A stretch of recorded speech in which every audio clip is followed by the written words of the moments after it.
There is always something to harvest on the farm. Each year, the tropical fruits celebrate a spectrum of each colour. Red jambu, raspberries, and Brazilian cherries. Orange tamarillos, tangerines, persimmons, and mandarins. Yellow lemons and guavas, and green kiwis and avocados. Blue native plums, purple jaboticaba, and the iridescent pink of autumn's jambu. Looking to the fruit tree's vibrance, we learn to view the world with awe.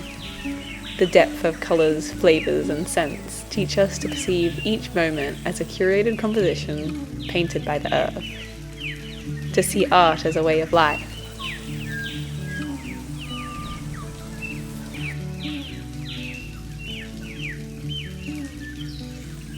In the garden, it is simple. We see beauty in every tiny thing. In the cicada's song or the symmetrical petals, even a bug-eaten leaf with a spiral of small holes painted softly. It is all art.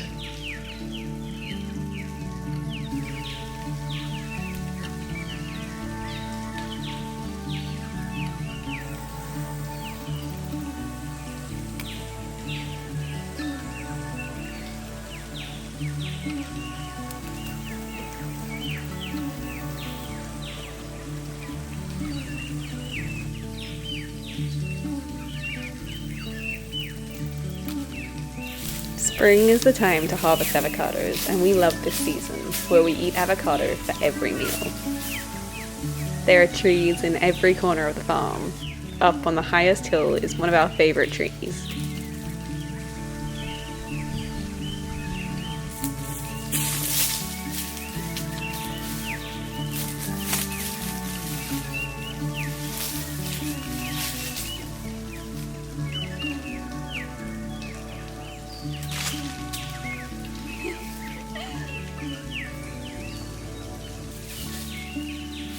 You walk home through the mango orchard avenue, and the sweet pollen of the flowers turning to fruit remind us of the summer to come. The trees teach us to cook with the same generosity held in their branches. With our baskets full of seasonal fruits and flowers, we craft each element to become one, converging tastes, smells, textures, and spices. Cooking is a magical act, able to nourish ourselves, our family, and friends.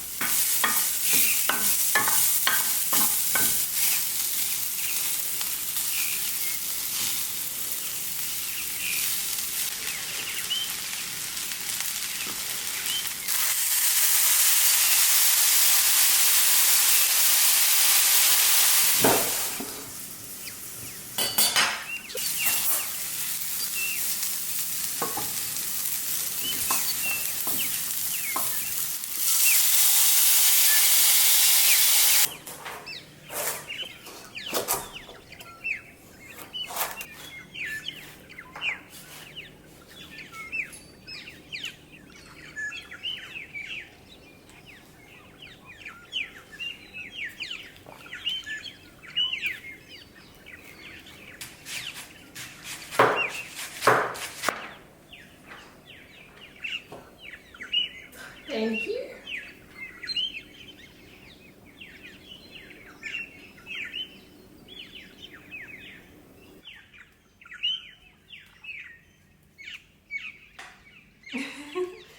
So pretty.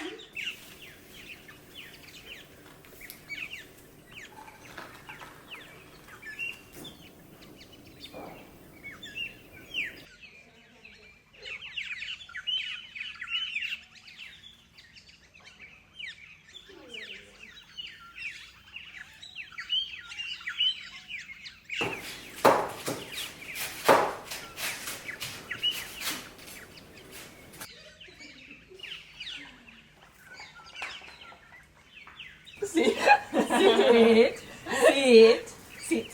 Sit. No food for you. No. Good boy. Good boy. This is our one. Oi.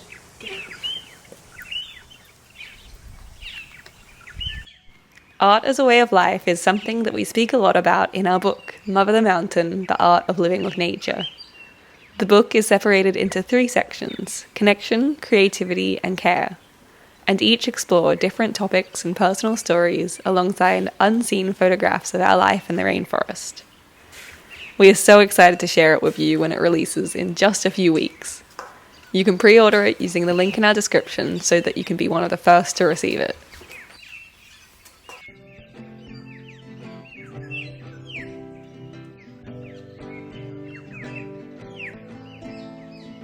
To see each moment as art creates beauty all around us. Work becomes joyful as we see our hands create changes, our small actions building to create masterpieces. And the love reclines the bed. I remember the look on your face when we were lost, and what you said. We used to have a TV. We learn from nature to make beauty in everything that we do, honouring our inner selves by weaving the mundane with meaning.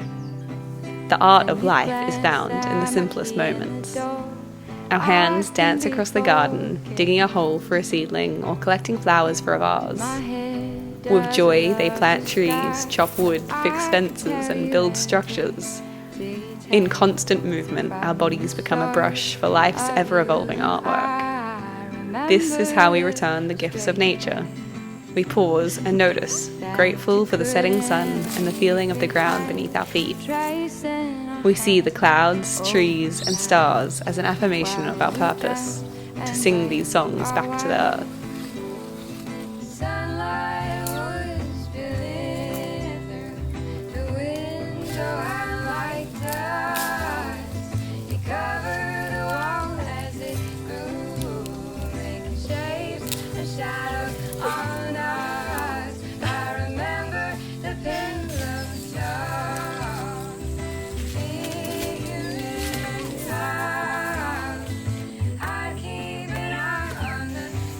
I'm putting out all of this mulch onto the paths today, and it really feels like a full circle moment, honestly. This mulch is made from trees that we cleared. So our neighbour is a tree lopper and he's been helping us clear invasive species. And now it is mulch which is going to feed the garden. So it just feels really incredible. There's always a use for everything. I'm going to mulch all of the paths so that weed doesn't come up, but I've also heard that chip is really good and it kind of feeds your garden nutrients, but the first year it sucks the nutrients up and then the second year it lets them out again. So under that thinking, I don't want to put it on too much of the garden because I'm really excited about this year. So I think I'm going to have a little section that I can't really get to this season and leave it to rest, and then next year it'll be beautiful fertile soil. The garden's really inspiring at the moment. I think that all of the hard work that we put in last year is really starting to show this year. All of the dahlia tubers that we planted are coming up now. The strawberries are fruiting, which I'm really excited about, and I don't know, it's just really inspiring. I'm excited to see how it goes this season. This butcherbird is the cutest. It always hangs out while I garden, and it swoops and gets in all the bugs and worms that it can find. Once it ate a worm out of my hand. It's so cute. I'm so excited. It feels like a new season in the garden, and all of the summer flowers are beginning to bloom, and it's so exciting. Spring is really here, and my harvest is still pretty small, but it just makes me so excited for the next season.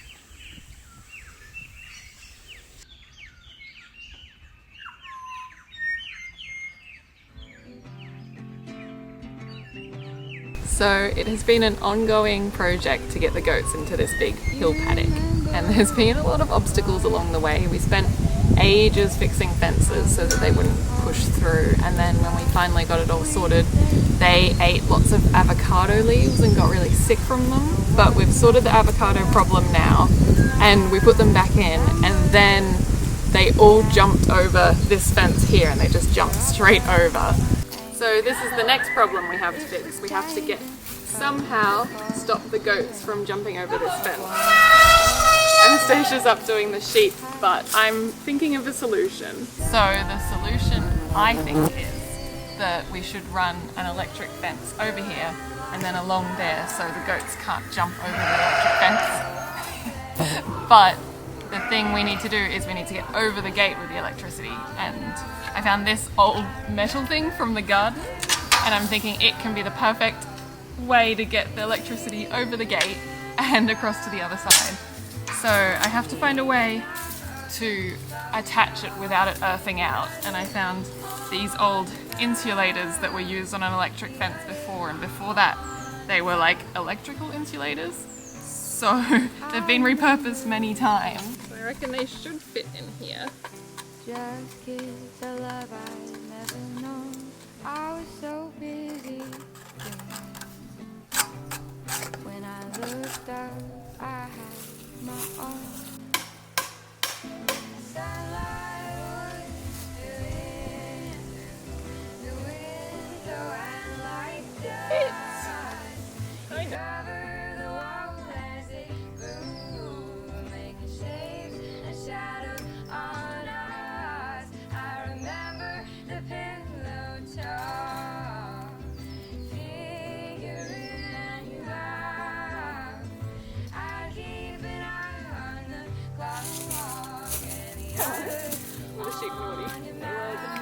Ever. It's the hot season.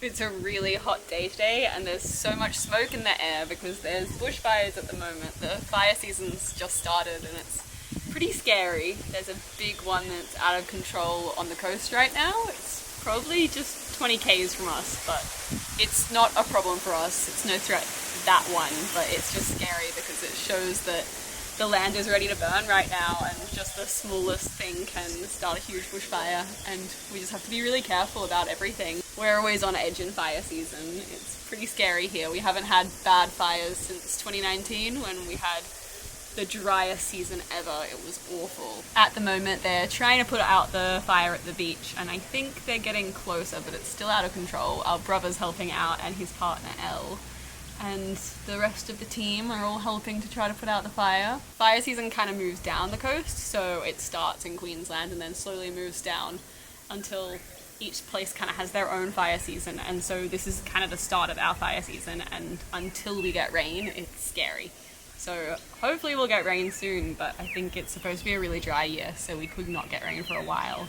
And in 2019, that's why the fires were so terrible, because we didn't get any rain all summer long, when normally summer is our wet season and we get rain every single day, or you know, for weeks on end sometimes. And that year it did not rain at all, and it was honestly so terrifying. There were fires that were just a kilometre from us, burning so much, and we got evacuated one day and they told us to leave, and we packed up all the animals in the car. We had to leave the sheep behind, and we just made sure that they were next to the dam and that they could hopefully get away from fire if it came. And then last minute the wind changed directions, the fire went a different way, and it did burn some houses down. Some unlucky people got their houses and everything burnt, but we were lucky and it didn't come. The creeks are all completely dry at the moment, which is sad, and hopefully we're just hoping that the rain will come soon and that the first storms will come and bring lots of water and everything will be nourished again. In our book, we actually tell the story of when the fire came onto the farm and we had to fight to save the land and animals. We tell stories of destruction and hope, of how we found a path forward through regenerative living. You can pre-order our book and it comes out in just a few weeks. The link is in our description. The music in this video is by Melissa Lingo, and you can find her links in our description too. Thank you so much to our patrons for your support always.